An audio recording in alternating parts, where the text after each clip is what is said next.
Welcome. So glad you're here this morning. This is a special Sunday school class combining the Parlor Pals and the Bible Nerds and anybody else who happened to wander in. Glad you are here. I do want to just give a brief introduction to Tony Larson. He is the co-moderator of the 2,200 and did I say 2,000? It's a lot of assemblies. 226. 226th General Assembly.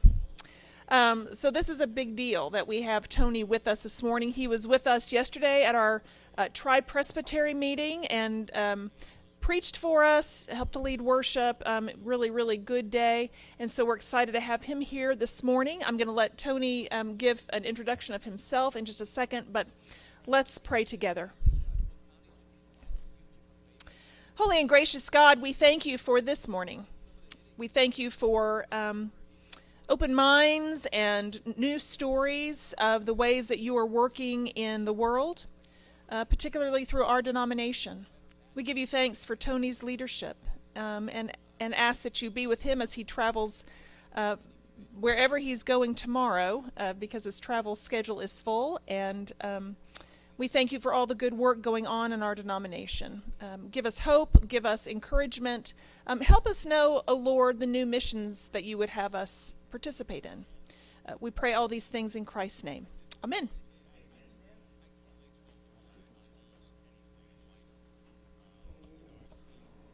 Thank you, Carol, and good morning. My name is Tony Larson. I am one of the co-moderators of the 226th General Assembly, and because we're now halfway through the cycle, and we have Bible nerds here. If we have polity nerds as well, the standing rules of the General Assembly were changed at the last assembly, and so Cece and I will also be the moderators of the 227th General Assembly that will meet in Milwaukee next summer, and those commissioners will elect new co-moderators at the end of their work, who will be the co-moderators of GA 228, and so going forward, assemblies will elect moderators at the end who will begin their time of service of the denomination serving as ambassadors for the unity of the Spirit and the bonds of peace, traveling throughout the church, circulating in the church, telling the church's story, hearing the church's story, and upholding the church in prayer, and they will conclude their service by moderating the assembly that they help plan. The prior model was you were elected and then pretty much immediately moderated an assembly and then spent 2 years interpreting and traveling and telling the story of the church. And so we are the guinea pigs in that, in many ways, because of COVID and all of those things. We were the moderators of the first in-person assembly for plenary since the COVID pandemic. And so we were actually elected on Sunday evening and had to start moderating Monday morning. Whereas in the past, even when you were elected and moderated, you were elected and then the committees met and you sort of got your ducks in a row and then moderated. And so it's been a journey, but we have about 11 months to go until Milwaukee. Cece and I entered into this journey with the image of a car as what we use to stand, and that car is a mnemonic device that stands for communication, alignment, and relationship. Cece and I did not know each other at all when we entered into this. We serve in neighboring presbyteries. So I'm in New Harmony Presbytery in the northeast corner of South Carolina, and she serves in Charleston Atlantic Presbytery down on the southern coast of the state. But we had not run across each other in any of our ministry, both having been in South Carolina for 9 years at that time. But it was my presbytery executive presbyter who nudged me to not only be their commissioner to the General Assembly, but to stand as one of the moderators, and his associate, the Reverend Dr. Ella Busby, was a longtime mentor of Cece's, and she nudged her to do the same. And so as we began conversations and getting to know one another over the phone, those three things emerged for us as critical pieces of what we feel that the church needs in this moment. That we feel like the church needs to communicate. We need to talk to one another in the church about the things that are most important to our church's lives and to our ministries, about the deep things of our own lives and discipleship. And we need to do a better job of having communication with our neighborhoods in the neighborhoods where our church exist, and to have conversations there. And all of that communicating and conversating is towards the end of discerning together, as Presbyterians do, what it looks like to align with God's will for our lives and for the church in this time, so that we are living into the future and the path on the road, so to speak, that God is calling us to. But all of that work has to be grounded in the quality of our relationships, our relationship to God and our relationship to one another in the church and our relationship to our neighbors. And so we continue in this ministry of traveling throughout the church to encourage people, congregations and individuals, to get in the car with us and focus those things. You see a picture of Cece and I together there in Greater Atlanta Presbytery on the back of a golf cart.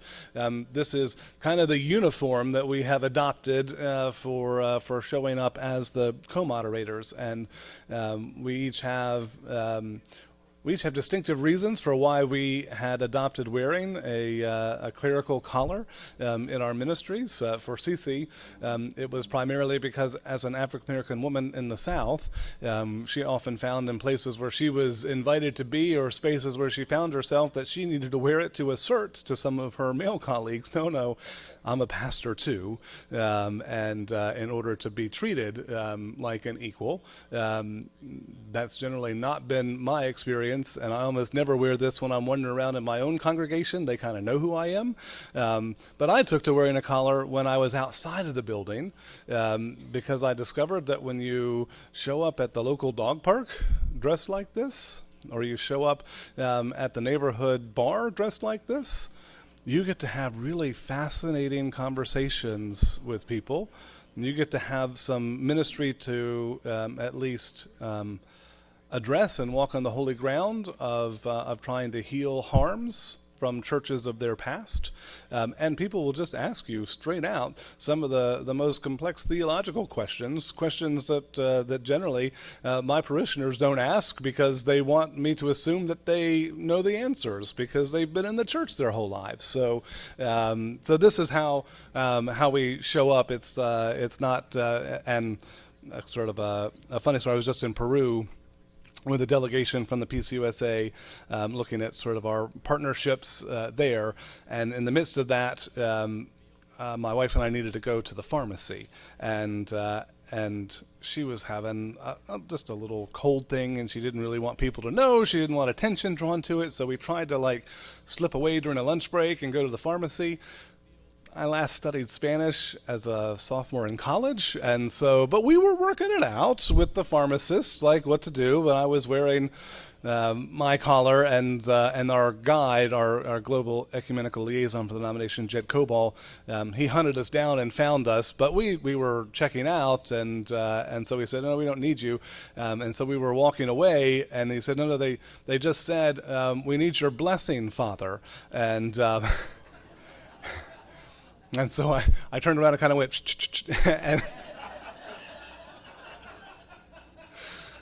and went on our way, which Jed found hilarious. Father Tony's poor Presbyterian blessing. But I should back up a minute and just say that, so I'm a pastor in Surfside Beach, South Carolina, which is the community immediately south of Myrtle Beach, which most people can kind of put on a map someplace in South Carolina. Trinity Presbyterian Church of Surfside Beach is a community of disciples that is organized around offering a wide welcome, a deep discipleship, and extending the lavish love of God. And they number at this moment about 125 faithful folks, and almost none of them from South Carolina. Almost all of them retirees who have come to the beach in retirement and been drawn to this congregation. And so it is a fascinating context. The congregation just celebrated its 42nd year of ministry, so it's a relatively new congregation in the Presbyterian world. I grew up in a church that was organized in 1751, so whole different sort of ideas of legacy. But one of the fun things about that church is they don't have anything that they have done for 100 years. Frankly, they don't even have anything that they've done for 40 years, because their membership is not based on families who have been in the church forever. It is entirely based on those who have come to the community from other places, and they bring their church experiences and their ideas and those things with them, and they become a part of the fabric of who we are. And so it's been a wonderful and dynamic place to be in ministry. I'm married. My wife's name is Heather. I met her in Williamsburg, Virginia. We've been married for 17 years now, and we have a son who is 32, so don't try to do the math with us. I met Stephen when he was 13. He was Heather's son from a former marriage, but he now lives in San Antonio, Texas, and is married and made us grandparents last May. And so in addition to the identity crisis of being a co-moderator for the Presbyterian Church, I've also had the identity crisis of becoming a grandparent at 44. Okay, let's see if there we go. Communication, alignment, relationship. I went through that already. And here's the other thing that we believe. We talk all the time, and in the midst of things that the denomination is going through in terms of structural reorganization in Louisville and all of that, sometimes we get frustrated and we want to throw our hands up, and Cece will say, "I'm just going to quit," and then I have to remind her, no, we agreed to stand and to serve together, that even though we travel apart from one another a lot, we talk to one another a couple times a week to share stories about what we're hearing out on the road, that it is this issue of being a co-moderator we take to mean that we are in a unique ministerial relationship of service to the church, and that we are called to do this work together. And so we get to show up in all kinds of places. The last place we were actually together was Presbyterian Youth Triennium, and I have some pictures about that at the end. Prior to that, it was in Charlotte at the National Black Presbyterian Caucus meeting in Charlotte, North Carolina, where Cece was honored by that caucus of Presbyterians as a woman of impact for her ministry, not only as a co-moderator, but her ministry through Presbyterian women's organizations, her leadership at APSI, and her leadership of youth conferences, and particular preaching and small group ministry there. Also the Reverend Jimmy Hawkins, who is now one of our assistant stated clerks for the denomination, but who is the leader of the advocacy offices of the Presbyterian Church. So we have an advocacy office located across the street from the Supreme Court and the U.S. Capitol in Washington, D.C., and we have an advocacy office in New York City right there on the UN complex. And he runs those offices where we seek to bring a Presbyterian voice and perspective to the decisions that are made in international affairs and domestic affairs. This is a snapshot of what 2 years as a co-moderator looks like. I just updated it yesterday.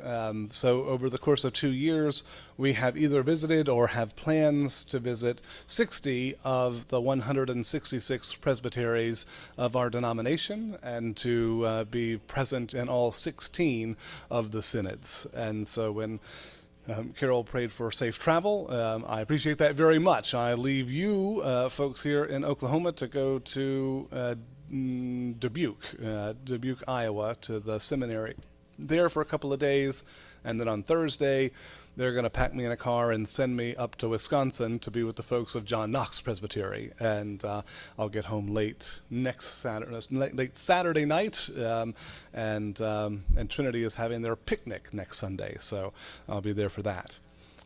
The rest of this slide deck are just pictures of what we're doing, and some of those might inspire some stories, and I can yammer my way through that for the next 30 minutes, but I'm going to stop here and just say, are there particular things about where we are as a Presbyterian church, or our General Assembly, or about being the co-moderator, or I don't know, just general questions about Presbyterianism that you want me to address, questions that you brought with you? I want to make sure we handle those, and then I can make it through the pictures in 3 minutes, because I've done it once, if I need to. So are there things that you came wanting to know and hear about, questions that you had? Yeah.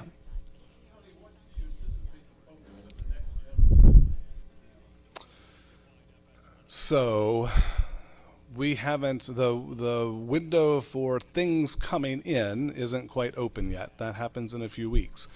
What we know is that the Unification Commission, and so let me just ask, how many folks are aware that we have a Unification Commission in the church? Wonderful. That's that's not a shock to me. But at the General Assembly level of the church, going back to reunification in 1983 when the PCUSA was formed, there was a decision made at that time to split the organization of the national church into two. And so we had an agency called the Office of the General Assembly that was the ecclesial arm of the church. The stated clerk led that office, and they were responsible for the work of ecumenical relationships, of relating to mid-councils, to synods and presbyteries, things that congregations would have heard of. They oversee judicial cases in the church, so PJC work. They are responsible for the church leadership connection, that matchmaking platform for Presbyterian pastor nominating committees would use, right? All of that kind of very book of order churchy stuff was in the Office of the General Assembly. And then we had the Presbyterian Mission Agency, which was responsible for the mission of the church. And undoubtedly more of those things will be familiar to you. So Presbyterian disaster assistance, the Presbyterian hunger program, self-development of people, the Committee on Theological Education, all of that kind of outward-facing world mission co-workers, all of that was on the Presbyterian Mission Agency side. And 3 years ago now at the 225th General Assembly, a overture was approved that created a commission. And a commission in our polity is not a task force or a committee that goes and does some work and brings back a proposal. A commission is imbued with authority to say, go and do this. And they were told to go and to unify those two agencies into one new agency. And so that is that work, their final product, and the changes to our underlying structural documents at the national level. So this congregation, I'm going to go out on a limb here and say you've got like an administrative manual or procedure manual for this congregation, right? The national church has one of those. That has to be rewritten, and that has to be approved by the assembly. So that work of the commission that needs assembly approval will be coming back, and that will take a chunk of time. We also have a task force that was created to write a new confession for this time that we're in, and they'll be making a report. that will, so if they have actually written a new confession and the assembly approves it by a supermajority, then there is a period of study that the church undertakes to look at it, examine it, teach it in presbyteries and congregations, and then it comes back to another assembly that has to approve it again before it becomes a part of the Book of Confessions. But that process may start.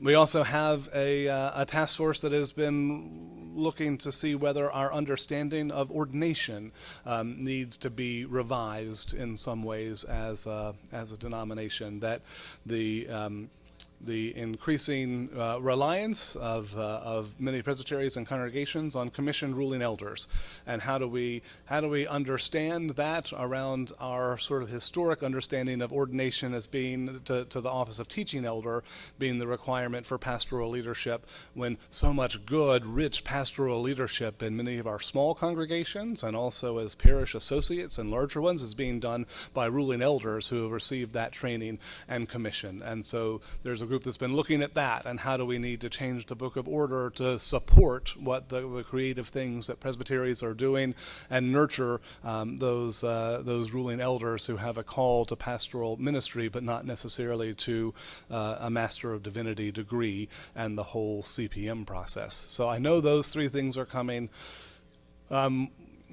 We have heard one of the things that happened in the midst of this unification work is that the Office of World Mission was closed, and the mission co-workers who we had, all of those positions were ended, and some of those folks were invited to continue into a new role in a new office of the National Church called Global Ecumenical Partnerships, and to serve as Global Ecumenical Liaisons.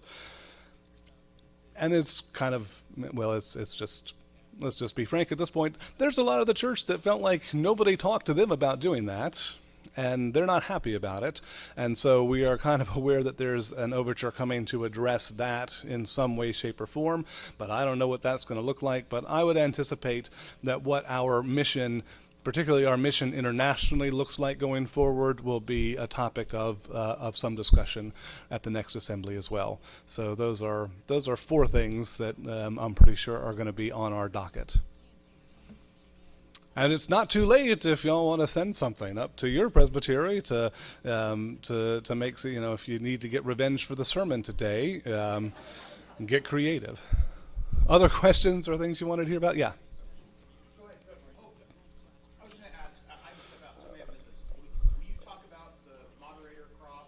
Oh, I will, yeah. Sure, I'll keep doing this trivia. Anybody, are there folks who already know the story of the Moderator's Cross? It's a very cool story, so thanks for asking. I won't get all the names and all the dates right, so just, if you want the full thing, I can send to Michael the write-up on it, and he can share it in your newsletter. But the basic story is that in the World War II era, at the Fourth Presbyterian Church in the city of Chicago, the pastor at the time became aware of a congregation of Japanese Christians who were being harassed, who were facing discrimination, threats of violence in their neighborhood, and he wanted to invite them to move their congregation's worship into the building of Fourth Presbyterian Church. And he brought that proposal to the session, and the session talked about it at a meeting, and then they tabled it. And then they brought it up the next month, and they talked about it, and they tabled it. And they brought it up a third time, and one of the elders, who also served as the Sunday school superintendent, said, "Look, here's the deal. We need to vote to do this, or I'm going to have to resign as your Sunday school superintendent." And so they took the vote, and it passed. So, I don't know, do you have a Sunday school superintendent? The church I grew up did. It's not an easy position to fill, right? So they invited this congregation to nest within the walls of Fourth Presbyterian Church during the rest of that wartime period, and when sort of that shadow had passed over and it was safe for them to return to their community and to their own church, the congregation took up an offering, and they wanted to give the pastor a financial gift to say thank you. And his initial reaction was to decline the gift, right? I don't want money for this. This is just what we do as Christian community. He was wisely advised that culturally, refusing that gift would bring great shame upon that community. And so he accepted the money. And then I think 18 months or so later, he had the opportunity to take a study trip to Scotland. And he used the money when he was in Scotland to buy 2 Celtic crosses. And he brought them back and he presented them, one to the moderator of his Presbyterian denomination at the time, and one to the Presbyterian denomination of the church in the South. And then a few years later, somebody else bought a similar Celtic cross and gave it to another Presbyterian denomination, the one that joined with what we call the Northern Church to form the United Presbyterian Church. So we had 3 denominations out there at one time, gave it to that moderator. And they were bought and given in the hope that one day we would all be one. And indeed, 2 of those denominations came together and formed the United Presbyterian Church, and then the UP and the PCUS merged in 1983. And so at the assembly, I believe was it in Montreat or in Atlanta? I can't remember. In Atlanta, the assembly met in Atlanta, and they had a blacksmith who came and pinned the 3 crosses together on the assembly floor. And so we wear it as a symbol of the unity of the church. But I wear it fully aware that when that pastor from Fourth Presbyterian Church bought those crosses and gave them to the moderators of the Presbyterian Church in the North and the Presbyterian Church in the South in the 1940s, that the realistic possibility of those churches coming together across those divides, right? We're pre-civil rights movement here, right? It was almost ludicrous, and yet that dream that maybe what we had in common in Jesus Christ was more fundamental and central to who we were as Christians and as Presbyterians than those things that had divided us back in the 1850s. That dream proved out to be true. Right, and these are just part of the seeds that were planted in that long process. And so, interestingly, I've had a ruling elder from Greater Atlanta Presbytery write to me and suggest that it is time that we take. This is not the original. We get replicas now because there are 2 of us, and also because there were many close calls with the original being lost when the moderator had it in their possession. So the original is in Louisville, and his recommendation is we take that original and we have a blacksmith take it apart again. And we send one of those crosses to the Evangelical Covenant Order of Presbyterians. And we send one to the Evangelical Presbyterian Church. And we send one to the Orthodox Presbyterian Church. Those denominations that have newly formed and split. And maybe we have to buy a 4th one and send it to the PCA. It seems to us in this moment almost impossible that we would be able to reconcile those things that are dividing us. But it seemed impossible in the 1940s when the original crosses were bought.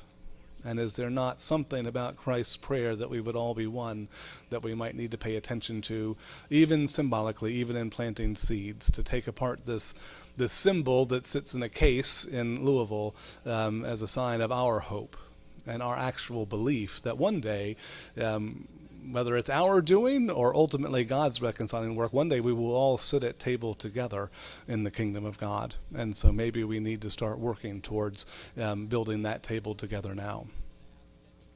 You had a question? Yes, thank you for that. Wow, what a story. So I want to ask about a trend we see here in Oklahoma with our 3 presbyteries considering joining, right?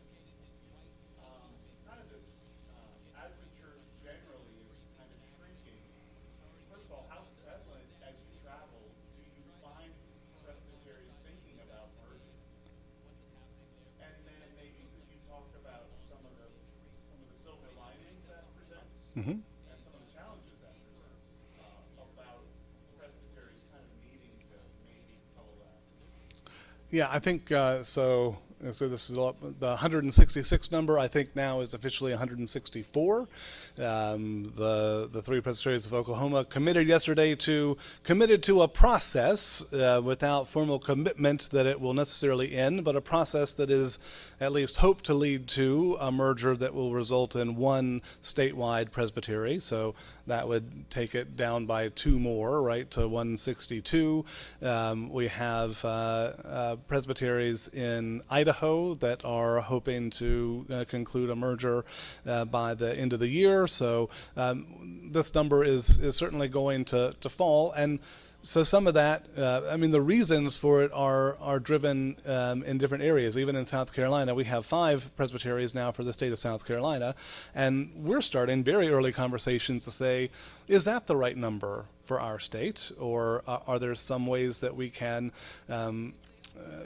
expend less resources on administrative staff and free up more money to do support of churches to support their mission if we redraw those lines so that it's 4 instead of 5, or maybe 3 instead of 5. And so in South Carolina, none of that is being driven by the fact that those presbyteries are in danger of needing to close and not being able to do anything.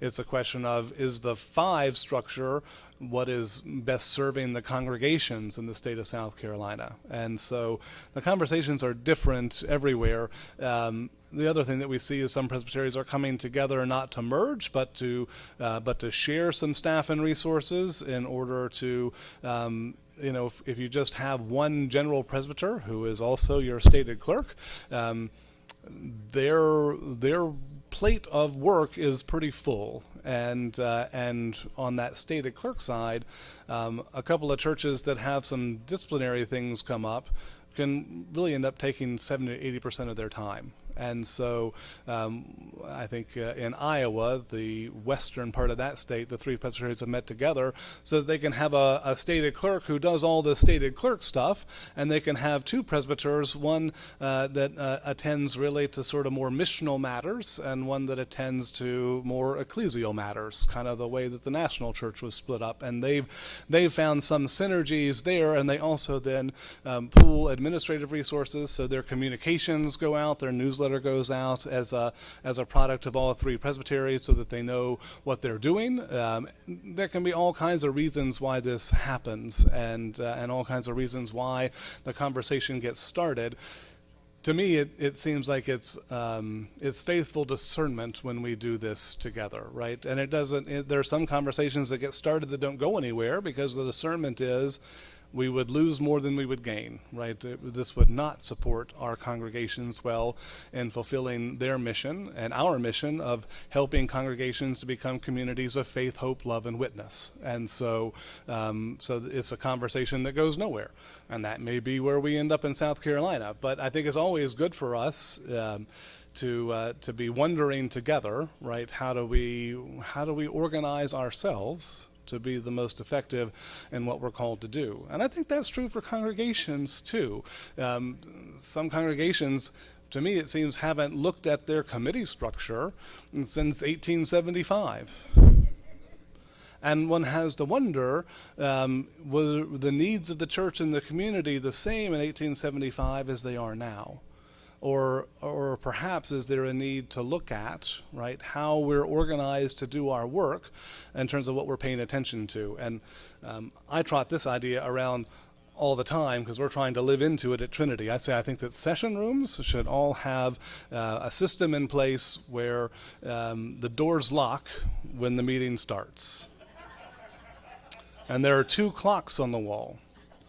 And when the session is doing the work of maintenance on the building and looking at personnel matters and HR related things and insurance and all of those kind of administrative things, the budget and all of that, 1 clock is running. And then when the session is talking about mission, is talking about its responsibility to build up and equip disciples.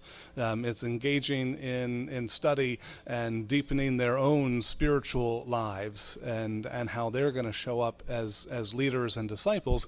The other clock starts running. And the door won't unlock unless the fire alarm goes off or the two clocks balance out.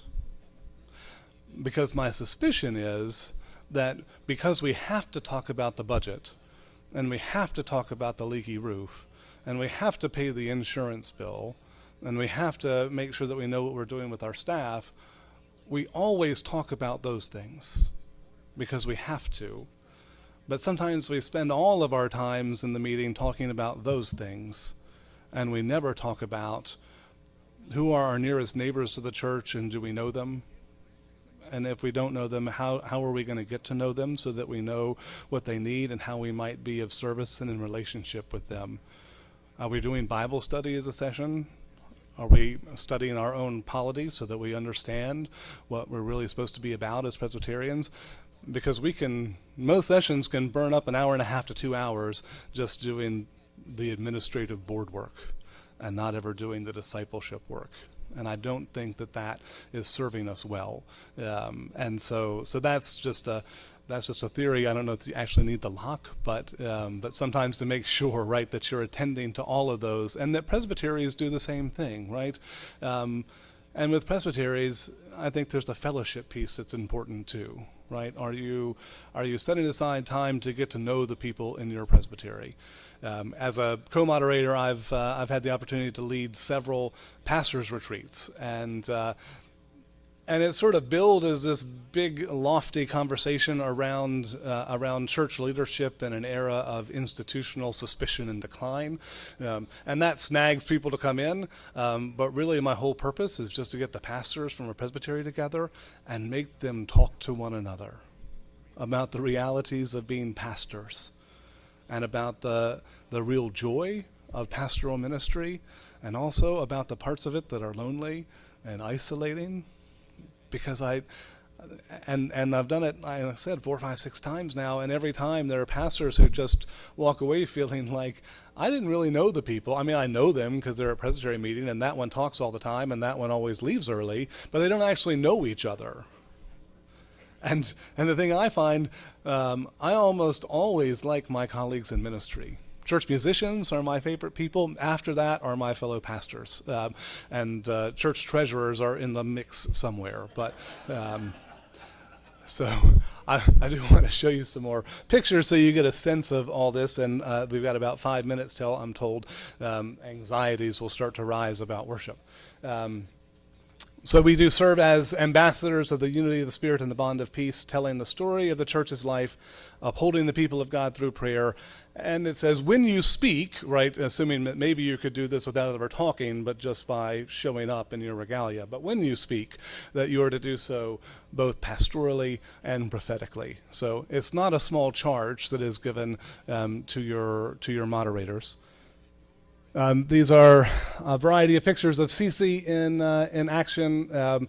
In the bottom corner there, she is with the Reverend Gregory Bentley, a former moderator of the assembly at his church in Huntsville, Alabama. There is part of an ordination commission to over. That is me taking a picture of Cece as she had to walk across the tarmac to get on a plane in West Virginia. She said, I'd never had to do that before, like go out of the building and walk to get onto the plane. Here are some pictures of me in various places, talking with pastors, meeting with youth in Newcastle Presbytery up there in the top corner, with some of the other former moderators, Cindy Coleman and Neil Pressa over there in the right. Here is one of those groups of pastors, some pastors from the Presbytery of Northern Kansas got together and spent some time together. Here I am again in Newcastle Presbytery, meeting with some of the newest Presbyterians that we have. This is a new membership class, and none of those folks were transferring their membership from a Presbyterian church, and so it was a joy to sit in with them for the last of those new membership classes. This is also in the Presbytery of North Kansas, all the way almost to Colorado in Waukegan, Kansas, and Usually when I go to visit a church or stop by to talk to folks in a church, they want to show me their sanctuary. They could have cared less about showing me their sanctuary. They wanted to show me their food pantry, because they just opened this food pantry about 4 months ago, and they're so proud of the way that they are reaching out and connecting with their neighbors in this way and helping to meet that need. This is a pastor on the other side of Kansas in Topeka, Kansas, the Westminster Presbyterian Church in Topeka, Kansas. And we're talking there about the fact that the Saturday before I showed up on Monday, there was a body found on the front steps of their church. And so this is a church that for about a year now has decided that the focus of their life and ministry is to become a church to the neighborhood. And they've been having community meals every Monday night for a year.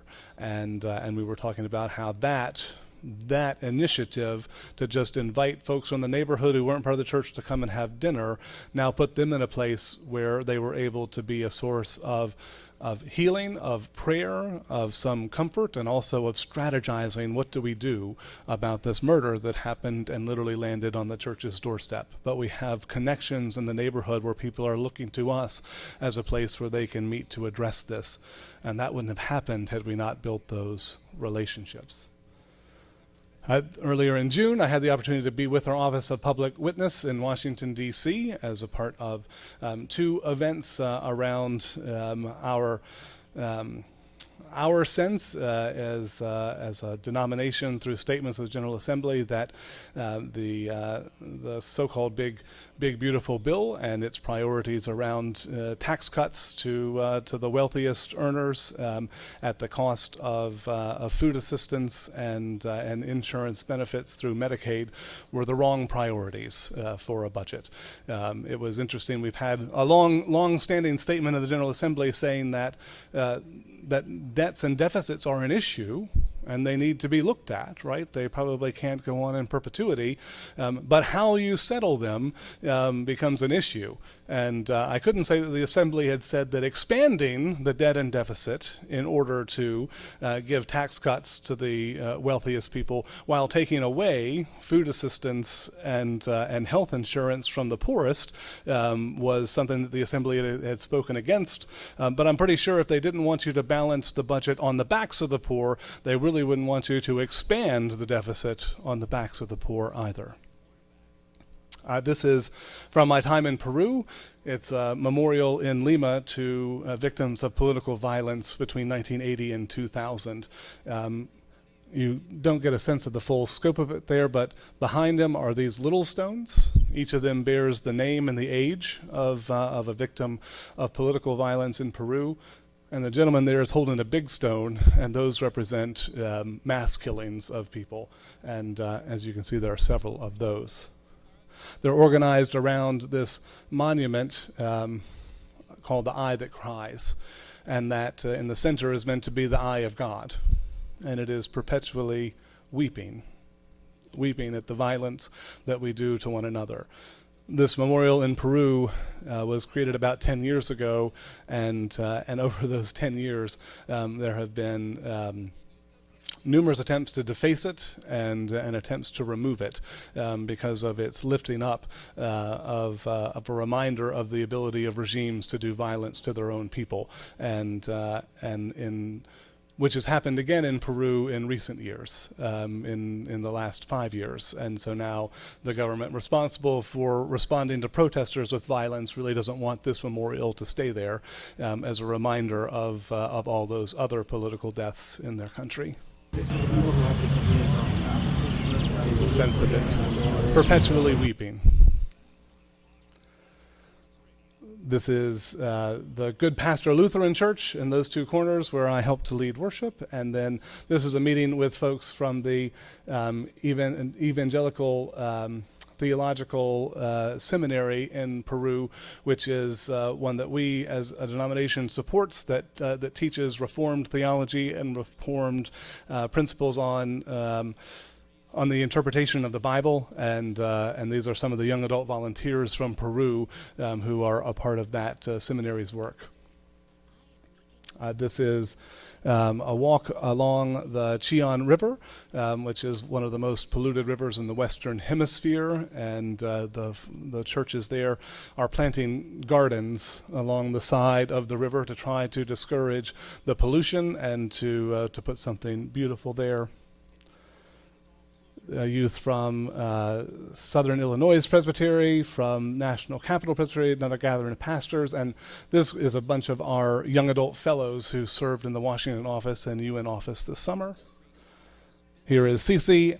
I don't know how she got invited to the Presbytery meeting in Chicago that happened at a brewery that is partially owned by, because Cece doesn't drink, and I like to drink a beer here and there, and so you see she's drinking a Sprite at a microbrewery, like.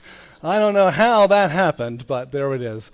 She was a preacher at the Montreat Youth Conference for weeks 1 and 2 this year. She was also at the a compelling preaching conference in Hastings, Nebraska. And here she is in her own home presbytery, helping to develop leadership there. And here we are at Triennium just last week, bringing greetings and co-teaching a class on the Jesus we didn't meet in Sunday school. So we say, oh, the places we go and the people that we get to see. There we go. It is 10:18. So thank you for your time. I'm here for worship. And if you have other questions or things you want to know, or if there are people in our denomination who just want selfies with the moderator for bragging rights on Facebook, I'm here for that too, however I can be of service. Thank you.